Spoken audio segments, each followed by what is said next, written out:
Hello guys, পূজা গুপ্তা ব্লগে তোমাদের অনেক অনেক স্বাগত জানাই। এখন বাজে 8টার সময় মেয়েরা পড়তে গেছে, পুজো সব হয়ে গেছে, কাজকর্ম হয়ে গেছে। এবার যাচ্ছি রান্না বসাতে, চলো সঙ্গে থাকো। মুগ ডালটা ভেজে রাখলে পোকা লাগে না, তাই জন্য মুগ ডালটা সব ভেজে নিলাম। এদিকে ভাত বসিয়ে দিয়েছি, চলো সঙ্গে থাকো। আলু করলা বাজবো, আলু তেলে দিয়ে দিয়েছি, করলা কেটে রেখেছি, ভাত হয়ে গেছে। আলুটা ভাজা হয়ে গেছে, এর মধ্যে করলা দিয়ে দিলাম, আদি টমাটার, কাঁচা লঙ্কা। রান্না করবো, মশলা কষানো হয়ে গেছে।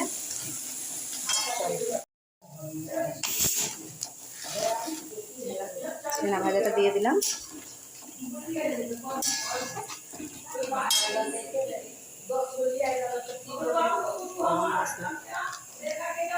এটা হলো ছেনা রান্না তরকারি।